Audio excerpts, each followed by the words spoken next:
Welcome to the Australia-wide job seeker resource page. Our topic is the face-to-face interview. Needless to say, this is one of the most important parts of the recruitment process.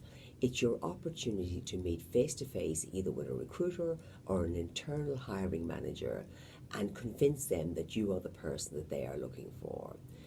You've read the ad, obviously, that's how you put in your application. You've probably had the opportunity to read a position description, and no doubt you'll have talked to somebody on the phone during the telephone screening process. So you're in a very good position to know the profile of the person that they're looking for. It's now your opportunity to convince them that you are that person in this face-to-face interview. You filled out any gaps that you had during the telephone screening process. You know what the job is, where the job is, and what the salary on offer is. So you've got all the information you need to prepare for your face-to-face interview. In general, there are only two types of questions that are asked at a face-to-face interview. There are the questions that are investigating why you can do the job, so a lot of your skills and your experience will come up in those questions. And there are questions that are designed to ask why you're interested in the job. What is it about this specific job you're interested in? Is it the title? Is it the company? Is it what you can learn? Is it a step up in your career? Whatever it may be, that comes under the reason why you want the job. So the two main types of questions are, why do you want the job, and why do you feel you can do the job? And both of those types of questions will be under investigation at interview. You already know the type of person they're looking for, the skills that they want them to have. It's your job now to prepare your answers to any questions about those skills that may come up. The type of interview being conducted is mostly behavioural. If you're not familiar with behavioural interviewing, there's lots of internet sites that you can go to that will give you information on behavioural interviewing. But what it really comes down to is, in a behavioural interview, they're looking for real life examples from your past that can demonstrate your skills under a specific competency. If they were looking for problem solving, you would have to give them an example where you demonstrated good problem solving skills in the past.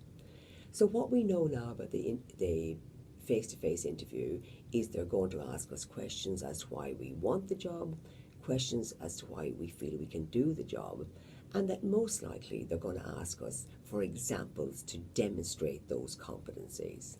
So your preparation prior to interview is to have rehearsed those aspects of the interview, know why you want the job, have examples in your mind that can demonstrate how you can do the job.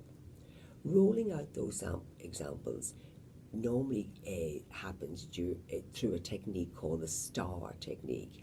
If you're not familiar with the STAR technique, once again, behavioural interview sites will tell you a little bit about that and what you should be doing under the STAR technique.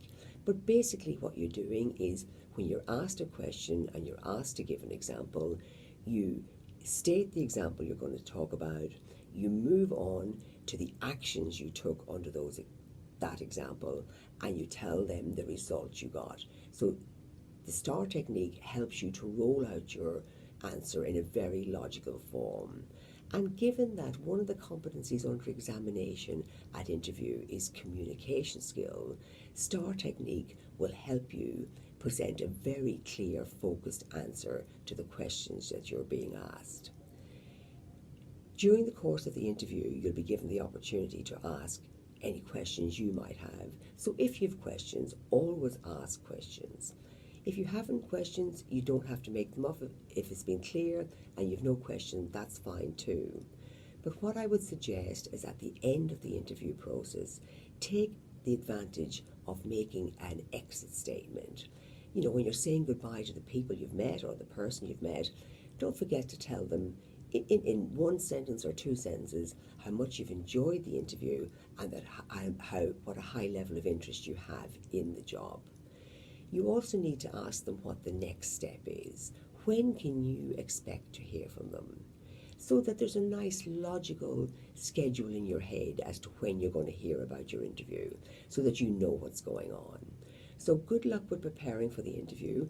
Always remember to practice answering questions as to why you want the job, practice answering questions as to why you can do the job, and practice the examples that you're going to use to demonstrate how you've done that job in the past. Best of luck with the interview.